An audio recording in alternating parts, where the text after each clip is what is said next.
Oi, gente, tô ao vivo. Alguém aí dá um ok se eu estiver ao vivo, por favor. Oi, pano da terra. Tava falando de ti. A Vanessa, gente, minha amigona, colega de trabalho. Ela é uma baita artista, tô até usando, ó, em homenagem a ela, esse ponche bonito que ela fez. E ela trabalha hoje em dia com tingimento natural. Ela tem uma marca de camisetas que é justamente a Pano da Terra. Obrigada aí pelas confirmações, gente. Falta confirmar do Face do YouTube, alguém, por favor. E a Vanessa vem falar hoje um pouco pra gente das cores das flores, porque a gente está em setembro, né? Para mim, assim, é um dos meses mais bonitos do ano, porque ele traz a primavera. Então, se vocês não me conhecem ainda, eu tenho um canal no YouTube que chama Flor do Sorriso, em que eu estou explorando aí esse tema flores, né? Flores é meu tema central, mas tem de tudo, gente. Tem alguma coisa de tutorial, é claro, né? Tem também dicas de vídeos e filmes que tenham, assim, arranjos muito lindos. Tem viagens pelo mundo afora, virtuais, para conhecer flores. Tanto das inscritas do canal mandaram vídeos, tem também algumas visitas que eu fiz em jardins botânicos muito floridos.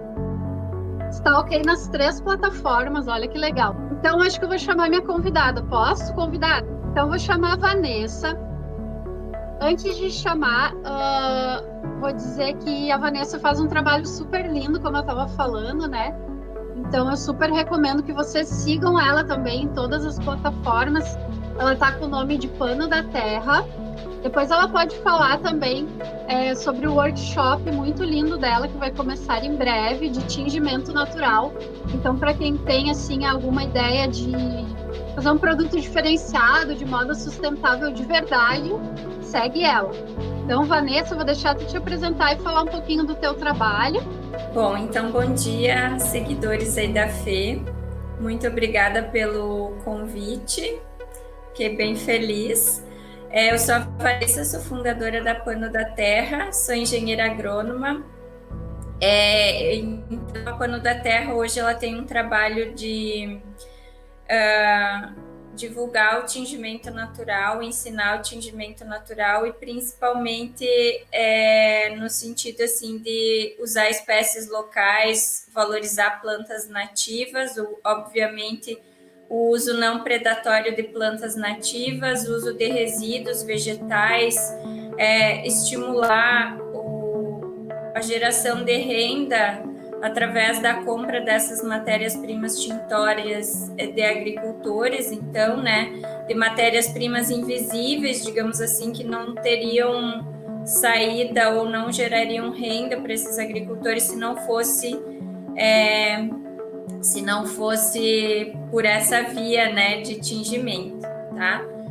Então, tingimento têxtil, né? O foco é tingimento têxtil, embora esses corantes pudessem ser usados para outras finalidades, inclusive são largamente usados na culinária, né?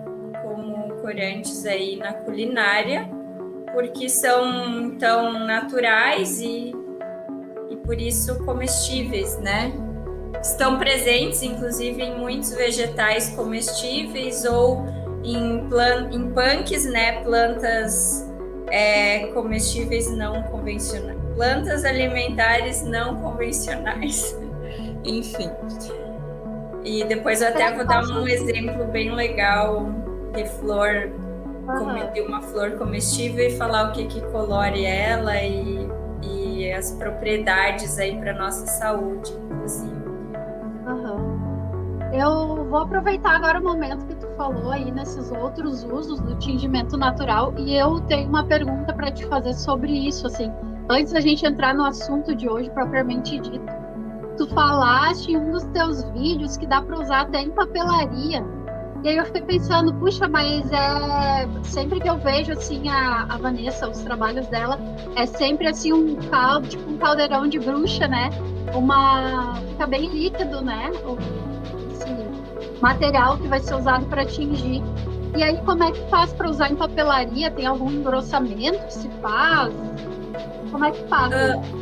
Na verdade, eu não domino essa técnica, mas eu já vi assim por alto. É claro que não funciona igual ao tingimento têxtil, porque no tingimento têxtil, que são roupas que a gente precisa lavar elas eventualmente, né? Então precisa uma fixação muito maior. E o aquecimento é parte do processo que garante essa fixação. Então, para os tecidos, a gente coloca em fervura aí por meia hora, né? No papel, não.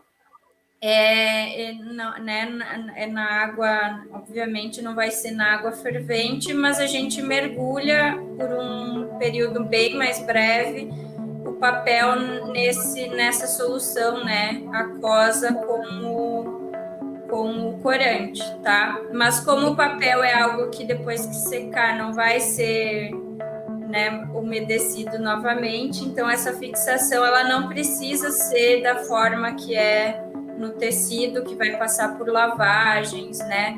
Vai se usar um sabão para lavar, então, né, é um processo um pouco mais agressivo. Os próprios usos também, né, são diferentes e mais ao longo do tempo, assim, né, são usos de longo prazo, digamos assim. Já o papel, né, ele tem um uso único, basicamente, né? Tu pode, obviamente, guardar um caderno por muito tempo, mas com o tempo, então, essa cor, ela vai, aos pouquinhos, enfraquecendo. Sim, não, mas é um tema, assim, que me fascina até para arranjos secos também, sabe?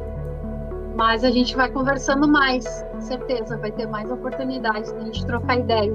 Quando eu convidei a Vanessa, aí, assim, embora a gente tenha algum conhecimento de que na natureza nada é um quadradinho, não é uma fórmula de 3 exata e tal, na minha cabecinha, né, organizando meu roteiro, eu troquei uma ideia assim com a Vanessa. Então tá, então eu vou mostrar uns slides de umas flores vermelhas e laranjas, aí tu fala qual é o pigmento.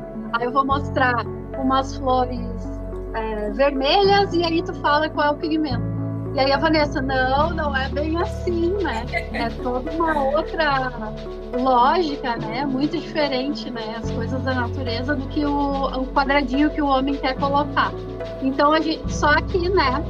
Eu, como uma boa taurina, sempre pensando em como que eu vou organizar, como que eu vou falar, então, sobre esse assunto para fazer um sentido e tal. Então, eu resolvi pegar uma classificação, vamos dizer assim, que eu já tinha, que são os slides de um curso meu, a primeira aula básica sobre fundamentos de design, e um dos fundamentos de design, assim, primordial é a cor, né? Então, sendo que os vermelhos, laranjas e amarelos foi a minha primeira divisão que eu fiz aqui, e eles, então, são considerados cores estimulantes, né? Quando a gente fala em design de arranjos florais. E aí eu fui para cores mais calmas, como os azulados, né, das hortênsias, as flores brancas, os arranjos em tons de verde, né, que também dá para fazer um arranjo todo em tons de verde. Enfim, e aí eu acho assim que dá para a gente tocar o assunto mais ou menos por aí, né? Não sei se você quer começar pelas estimulantes e depois falar das frias. Pode sim, então. Os laranjas, vermelhos, amarelos, né? Eles são em geral, as cores, né? Para contextualizar os pigmentos, tirando o verde, né? Deixar o verde de fora por enquanto e o azul. Mas pensando em flores, né? Só em flores que raramente vai ter uma flor exatamente verde, né? Mas na cor das flores, em geral, a gente tem aí a faixa desde os amarelos até lá na outra ponta, os roxos, azuis, né? Então, só começando, assim, o que são essas cores, né? Elas são a faixa de comprimento de onda que a gente percebe. Então, na natureza, a gente percebe uma faixa de comprimento de onda, se não me engano, é entre 400 e 700, né? É a faixa do visível para o ser humano. E as flores, elas são uma estrutura refinada de reprodução das angiospermas. Então, são as chamadas plantas superiores, que são todas as plantas que têm, então, esse mecanismo refinado de reprodução, que são as flores, tá? Existem muitas plantas que não produzem flores, que são as gimnospermas. Então, a gente vê aí as coníferas, as samambaias e tal, que não produzem flores, tá? Então, dentro dessa gama de plantas superiores, que são as angiospermas, são então todas as que produzem flores. As flores são essa estratégia refinada de reprodução, porque elas demandam polinização. Então, para maximizar, para otimizar essa polinização, elas têm esses mecanismos de atração de insetos, em geral insetos que são os polinizadores. E, inclusive, tem flores tão refinadas que se especializaram em atrair um inseto, uma espécie em específico, né, para polinizar elas. Um exemplo disso é o maracujazeiro, então, que só é polinizado pela abelha mamangava. Então, a estrutura da flor do maracujazeiro é especializada para atrair a mamangava, e é a mamangava que consegue fazer essa polinização, tá? Só que ali nas flores, embora tenha toda essa faixa de cores que a gente falou, que é do visível para o ser humano, que vai do 400 ao 700, ou seja, essa faixa de cor do amarelo até lá na outra ponta, o vermelho, é o que a gente vê. Mas as flores têm cores não perceptíveis para o ser humano também, que vai aí no infravermelho e do ultravioleta, né? Que são as duas pontas para além dessa faixa do visível, né? São comprimentos de onda que a gente não percebe, mas que muitos insetos percebem. Então, imaginem que nas flores há cores que a gente nem consegue enxergar, mas que os insetos conseguem perceber, e são, então, mecanismos refinados para atrair os polinizadores, tá? Embora essas cores também estejam presentes também em frutos, também com essa finalidade de atrair os consumidores, que depois vão disseminar as sementes. Então, é mais um mecanismo de refinado para a reprodução das plantas, né? E esses pigmentos só vão estar no fruto maduro, porque é só no fruto maduro que a semente está pronta para germinar. Então, quando o fruto está verde, a planta vai se munir de mecanismos também para impedir o consumo do fruto, para não atrair, ou seja, ele vai estar lá verde, camuflado entre as folhas e com um sabor super desagradável, que é para ele não ser consumido quando a semente ainda não está pronta para germinar. E aí, quando o fruto está maduro, ou seja, quando a semente está pronta para ser disseminada e germinar, a planta vai se munir de mecanismos de atração, que são odores, sabores e cores, né? Então, esses pigmentos que estão lá nas flores também vão estar presentes em muitos frutos com essa mesma finalidade, tá? Bom, e aí, então, dentro dessas categorias de flores, que nem tu mencionou, que não é categoria por cor, mas é quase que, né? Mas existem muitas cores coincidentes dentro das categorias de pigmentos. Em geral, esses pigmentos, eles fazem parte do metabolismo secundário das plantas. Então, o que é isso? A planta, ela tem metabolismo primário, que é responsável basicamente por crescer, aumentar em tamanho, né? E metabolismo secundário, que são essas substâncias refinadas para defesa e atração, tá? Então, nas flores, principalmente, ela funciona como atração. E o que são essas substâncias, então? Que a gente começou, então, pelos laranjas, as cores quentes, em geral, são carotenoides, tá? Que são, então, os amarelos, laranjas e vermelhos, tá? Carotenoides. Pode falar.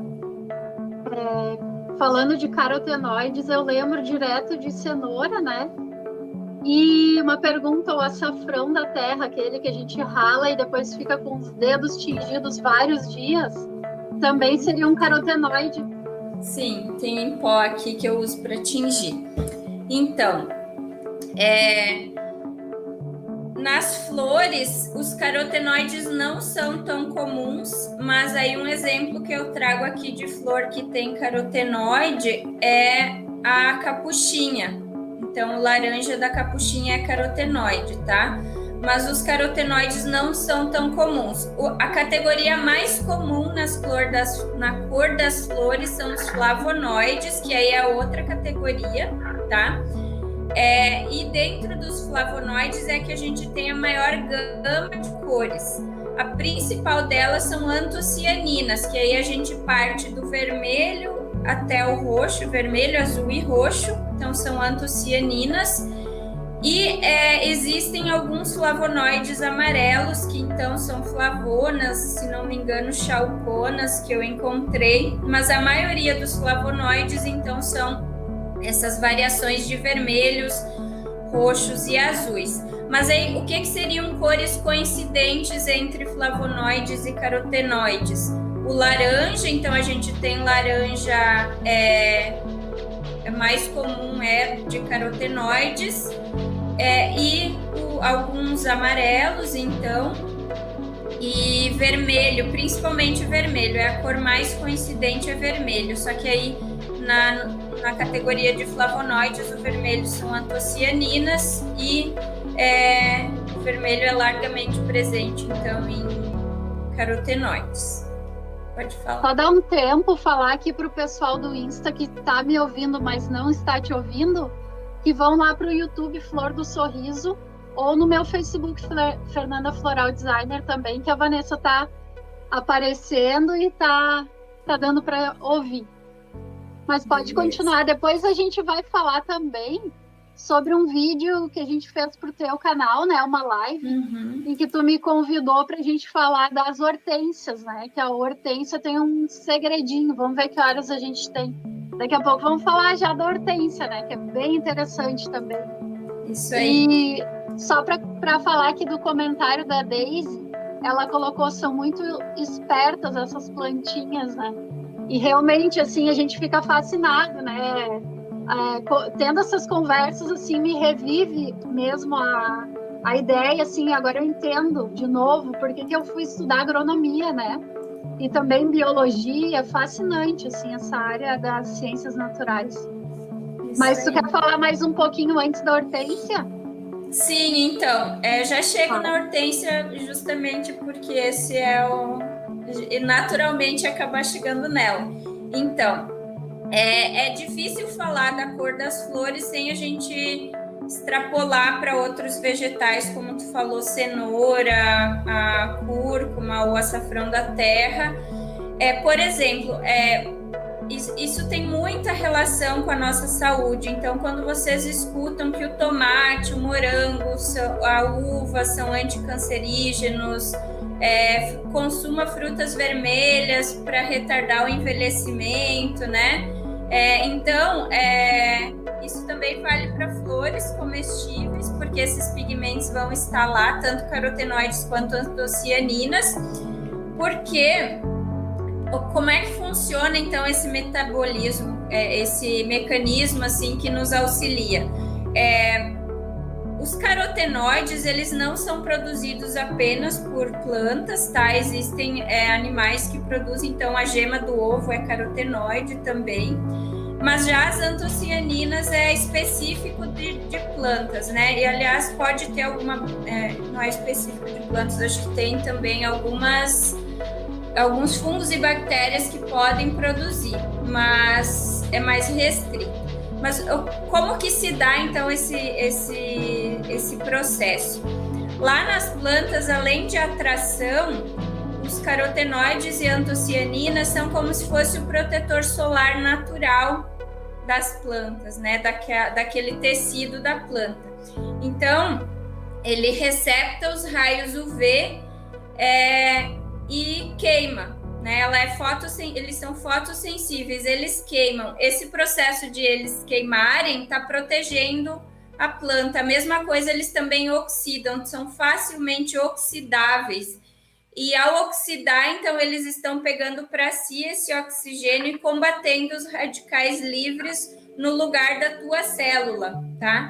Então, por isso que comer cenoura é bom para a pele, por isso que consumir frutas vermelhas é bom para retardar o envelhecimento ou é anticancerígeno, porque eles combatem esses radicais livres, ou seja, eles oxidam no lugar da tua célula, né? Que é curioso que o oxigênio, assim como nos dá vida, nos faz viver, ele também nos mata lentamente, né? Ou ele nos mata pela falta, ou ele nos mata lentamente por esse processo de oxidação, de liberação de radicais livres, né? Falando aí meio que grosseiramente. Então, consumir frutas, legumes ricos em carotenoides e antocianinas vão proteger a nossa pele dos raios UV e também contra os radicais livres, porque essas substâncias estão tomando para si esses efeitos negativos. Lá na planta, quanto mais radiação UV, mais isso vai estimular a planta a produzir essas substâncias. Tanto que eu vi um estudo aqui avaliando assim a exposição da capuchinha à radiação ultravioleta, quanto aumenta de carotenoide na pétala, ou seja, para deixar essa flor um super alimento para que a gente consuma essa riqueza de carotenoides, né? Então a capuchinha por ser uma flor aí laranja, então é um carotenoide. Mas Vanessa, a gente pode falar. Talvez tu não saiba responder, né? Normal. Mas aqui perto de casa tem um terreno baldio em que eu peguei umas capuchinhas para fazer um arranjo comestível e tal, né? E daí eu percebi que tinha capuchinha no mesmo ramo, né? Porque ela se espalha assim, né? Tinha capuchinhas de cor amarela, laranja e vermelha, bem escura. Então, assim, não sei se dá para fazer essa correlação tão direta de quanto mais carotenoide diferente vai ser então seria um amarelo, depois laranja e depois vermelho? Ou nada? Não é exatamente assim. Não é que ele muda de cor por algum fator, né? Aí carotenoides existem vários, né? Então, por exemplo, lá nas folhas outonais, o carotenoide está na forma de xantofila, que é um coadjuvante da fotossíntese. Então, quando a gente entra para o outono, que a clorofila vai sendo degradada, as xantofilas que já estão lá protegendo a folha, elas como coadjuvantes, elas garantem o prolongamento dessa atividade fotossintética. Então, nas folhas, ou, por exemplo, planta com deficiência nutricional, que a folha ficou amarelada, ou nas folhas outonais, que aí a gente tem toda aquela variação de amarelos até vermelhos, são xantofilas. No tomate, que é vermelho, é diferente do morango. No morango é antocianina, no tomate é um carotenoide, que é o licopeno. Então, o licopeno famoso é um carotenoide, tá? Então, são carotenoides, mas são diferentes carotenoides, e aí, conforme a cor, pode ser um carotenoide diferente. Então, eu não sei na capuchinha, assim, eu nunca estudei tão a fundo a capuchinha para saber se essa variação é por algum fator de luminosidade ou genético de tipos diferentes. Eu acho que é o mais provável, são tipos diferentes de carotenoides, tá? Na hortênsia, que aí a gente, né, ia chegar a falar, as antocianinas, elas têm uma alta sensibilidade, além da luz e do oxigênio, uma alta sensibilidade ao pH. Então, por exemplo, eu que trabalho com corantes no tingimento, eu consigo fazer de uma antocianina vermelha, ela puxar para um alaranjado, acidificando a solução, ou puxar ela para um pink arroxeado, alcalinizando a solução. Então, as antocianinas são bastante sensíveis ao pH. E aí é o que acontece com a hortênsia, que a gente fez toda aquela live. A hortênsia, então, a antocianina da hortênsia é a mirtilina, que é a mesma lá do mirtilo. Então, é uma antocianina azul, assim como os carotenoides. Então, o licopeno é vermelho, a bichina do urucum é laranja, A curcumina do açafrão é amarela, então são diferentes carotenoides. As antocianinas, então, também. Então, o mirtilo, né? A antocianina do mirtilo é a mirtilina, que também está presente nas hortênsias. E as hortênsias aí tem todo aquele mecanismo que tu estudou mais lá na live e que tem essa variação de cor, se tu quiser falar dela agora. Sim, quero falar. Ó, o Léo Barbosa, bom dia, tudo bom, Léo? Ele comentou aqui que ele quer saber muito esse segredo das hortênsias, porque lá onde ele mora tem muita hortênsia. Então, vamos falar um pouquinho, né? Pode falar. Então, a Vanessa me convidou para fazer um vídeo no canal dela falando especificamente das hortênsias e do segredo das hortênsias, né? Porque as hortênsias, vocês já devem ter reparado, tem hortênsias de cor bem azul, azul claro, mais esbranquiçada, e tem também as mais rosadas, arroxeadas. Então, como que se dá isso, né? E aí eu fui estudar um pouquinho para poder falar no canal, né? E é justamente assim, é uma antocianina, então, que é a mirtilina, que está envolvida num processo de defesa da planta, na verdade, né? Porque a hortênsia está no grupo das hiperacumuladoras de metais, sendo específica para o alumínio. E nos solos brasileiros, devido ao pH, e aí já veio puxando esse assunto, né? pH, o que tem a ver o pH, então, com a cor, né? Então, o pH, por sua vez, mais ácido, né, dos solos brasileiros, proporciona uma maior liberação desse alumínio que já está presente naturalmente nos nossos solos.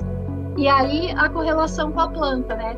Ela internaliza esse alumínio no seu sistema, né?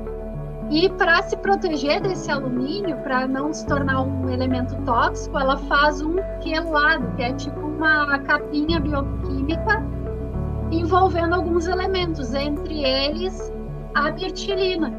Então, dá para, se for assim, fazer uma correlação mais ou menos direta, dá para se dizer que quanto mais ácido o solo, mas também é um intervalo bem tênue, né, como a gente falou, dentro daquele intervalo entre, se eu não me engano, é 5 e 8 e 6 e 2, né? Bem curtinhos. Na verdade, então, os dois são ácidos. Na verdade, os dois são ácidos, mas mais ácido, mais puxando para o 5,8 ali de pH, a hortênsia vai estar bem azul. E já em 6, alguma coisa, ela vai estar uma hortênsia mais rosada, uma hortência bem cor-de-rosa até. Então, assim, uma pegadinha até que eu falei, né? Eu falei 2 pegadinhas até lá no vídeo da Vanessa, bem legal. Mas uma delas é o seguinte: a pessoa vai comprar uma muda de hortênsia, né? Aí vai escolher lá na floricultura uma hortênsia cor-de-rosa. Ai, que diferente, né?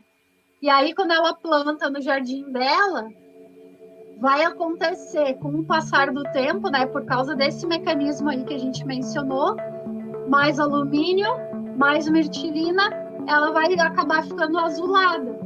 Então, assim, na própria flor que já estiver aberta, pode acontecer isso, e principalmente nas próximas floradas. Então, daqui a pouco a pessoa vai se frustrar, né? Ou vai ficar ali admirado com essa mudança, mas talvez ela vai achar que comprou gato por lebre, né? Por ela não estar ciente dessa alteração de pH que se faz a nível comercial normalmente, né? Sim. Então, assim, é uma prática usual do mercado aí das floriculturas. E a pessoa desavisada vai lá e planta e não sabe que, de repente, ela poderia adicionar um calcário no solo, corrigir o pH, coisa de agrônomo, né? Daí chame um agrônomo aí para te ajudar. Isso aí.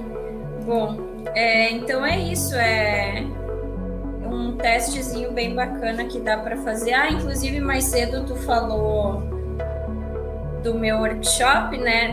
Quem quiser participar, eu vou mostrar esse testezinho, inclusive no workshop, essa relação, então, das antocianinas com pH. Então, tem um testezinho bem bacana, que inclusive, a gente pode usar essa metodologia para ter noção do pH de alguma substância. Então, o repolho roxo em meio, ai meu Deus, mais ácido, ele vai ficar mais rosadinho. Em meio mais alcalino, né? A gente faz a experiência, ele passa para o azul e até o verde, né? Corantes que eu uso, por exemplo, o crajiru, que é avermelhado, quando eu uso uma solução ácida, ele vai mais para o laranja, e uma solução mais alcalina, ele vai para um pink arroxeadinho, né? Então, é a mesma substância que responde à faixa de pH mudando de cor. Então, é a mesma coisa que acontece com a hortênsia. Então, ela é sensível a essa pequena variação de pH do solo, que dentro dela, essa variação pode ser, não é exatamente aquela do solo, né? Dentro dela, essa faixa de pH pode ser outra, mas responde àquela variação que está no solo. Então, a cor dela é a mesma mirtilina, é a mesma substância, mas ela está respondendo a essas faixas de pH trocando de cor, né? Inclusive, mais ou menos. Inclusive, gente, a Vanessa vai me dar uma receitinha aqui em off, a gente já conversou sobre isso, e o assunto vai se prolongar para o vídeo que vem. Então, eu vou gravar um tutorial e essa semana vou mostrar para vocês com essas ideias aí malucas da Vanessa de pigmentos, vamos alterar algumas cores de pigmentos e juntar isso em algum arranjo diferentão aí, vamos ver o que vai sair. Mas então é isso, queria convidar também, acho que a gente está chegando nos 10 minutos finais, mais ou menos, né? Queria dizer para vocês, quem tiver alguma dúvida, vamos aproveitar a presença da Vanessa, que vamos perguntar, podem digitar aí enquanto a gente conversa mais um pouco. E dizer também para que vocês acompanhem o trabalho da Vanessa, que é tão lindo. Faz o convite de novo aí, Vanessa, para o teu workshop. Então, esse workshop é gratuito, tá? São 3 aulas. Tem, obviamente, foco em tingimento natural, mas numa das aulas eu explico essa relação aí que tem com as mudanças de cores. Até porque o nome do workshop é Tingimento Natural na Moda, 50 tons de planta. Então, o foco é mostrar como ter muitas tonalidades com apenas 10 plantas. 50 tons com 10 plantas, né? Wow. Então, para mostrar essas possibilidades de variações. E ele começa, então, a primeira aula vai ser disponibilizada na terça-feira, então ele vai do dia 8 ao dia 13, são aulas gravadas. Para receber as aulas, para poder assistir, tem que estar inscrito. A inscrição vocês podem fazer no link da bio do Instagram da Pano da Terra, então @Pano da Terra, lá no link da bio vai ter um botão para se inscrever. É importante, depois de se inscrever, confirmar a inscrição no e-mail que recebe, e nesse mesmo e-mail tem um link para se inscrever para o canal do Telegram, onde eu deixei todas as lives da jornada que acabou na sexta-feira, que foi meio que um aquece pro workshop. Então foram 10 lives aí durante 2 semanas, também com esse foco em tingimento natural. Muito bem. E, gente, queria dizer também que eu já tive acesso privado aí, antecipado ao material da Vanessa, e tá muito lindo. Por que eu tive esse acesso? Que a gente agora também, além de amiga, colega, a Vanessa já é minha cliente, né? Nossa cliente, a gente tem um pequeno negócio familiar aqui de edição de vídeos, que é uma coisa que a gente está adorando fazer. Então sigam também no Instagram, a gente só tem Instagram por enquanto, que é @mosaico.audiovisual. E a gente faz aí edição de vídeo para produtores de conteúdo, a gente faz alguma coisa em áudio também.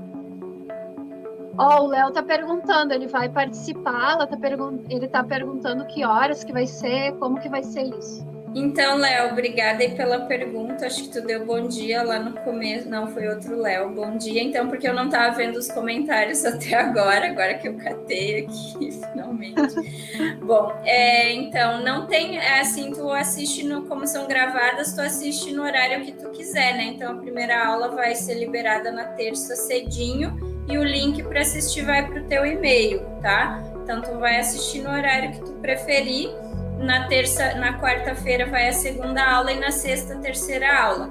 Nessa janela do 8 ao 13 é o que eu fico disponível para responder perguntas. Então, lá na página onde você vai assistir as aulas, vai ter um espaço para deixar perguntas.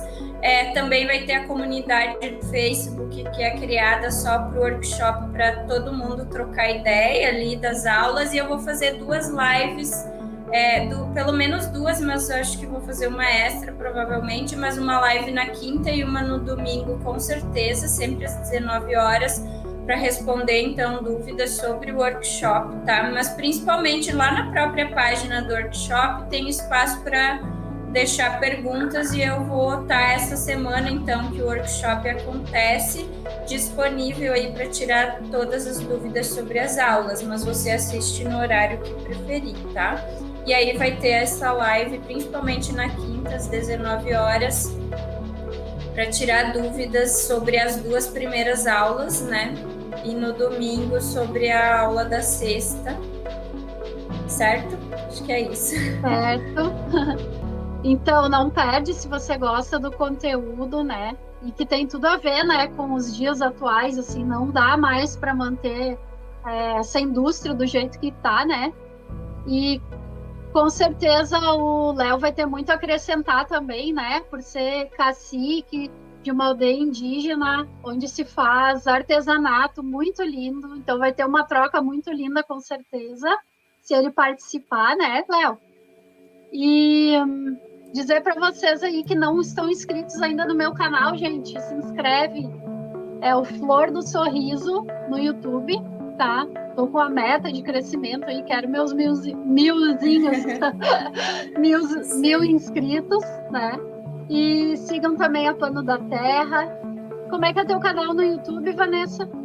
Tingimento Natural por Pano da Terra, mas se colocar lá canal Tingimento Natural já vai encontrar, porque é praticamente o único canal que ensina alguma coisa sobre isso. Tá super bem. Aliás, eu só queria complementar, não deu tempo antes, as flores, já que o tema aqui são flores, elas não, nem flores nem frutas são muito interessantes no tingimento natural por causa dessa sensibilidade ao pH. Então a gente busca essas cores em substâncias mais sólidas, que a gente chama a solidez do tingimento, é a capacidade dele perdurar. Mas tem uma flor que eu uso, que é a macela, né? Até trouxe aqui. E a macela é uma das poucas que eu uso porque é, né, nativa, tem toda essa questão cultural que envolve a macela aqui no sul. Ela tem essa sensibilidade ao pH, mas se você toma os cuidados certos de lavagem, ela dura muito tempo, e também porque o cheirinho no tingimento é muito legal, assim, é bem atrativo, as pessoas não deixam de comprar por causa dessa pequena alteração que acontece na cor. E até tem uma camiseta aqui tingida com macela para mostrar, um amarelinho. É isso. Pode ficar bem mais intenso que isso, né? Pode ficar bem mais intenso, né? Mas aqui foi um tingimento que, né, ela ficou bem clarinha, mas ela fica com um cheirinho, nossa, por muito tempo, e que é bem interessante. E a cor predominante do tingimento dela é o amarelo, mesmo que tu faça alguma alteração. A gente consegue puxar ela para um verde militar, usando uma solução ferrosa, né, que é muito usada então para trocar de cor em alguns na maioria dos tingimentos, né? Então, não só na macela, mas qualquer tingimento amarelo, essa solução ferrosa vai puxar para um verde militar. Muito legal. Gente, o assunto é fascinante, né? A gente poderia ficar horas e horas, com certeza, aqui falando. Mas para quem quiser saber mais, participa do workshop gratuito da Vanessa. Obrigado para quem acompanhou a gente. Vanessa, quer se despedir aí do pessoal?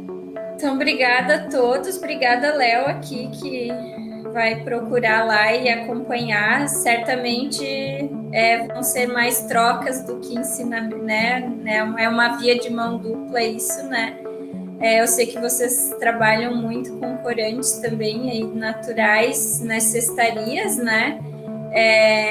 Inclusive, já tive alguns feedbacks, assim, de opções de plantas, e eu tô aí num trabalho de busca de localizar plantas nativas, até para estimular a compra, né, dessas matérias-primas.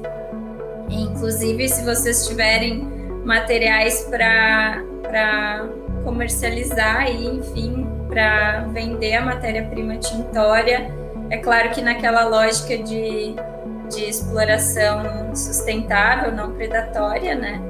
Mas porque eu estou nessa busca aí de identificação e disseminação e valorização, né, de quem usa, enfim.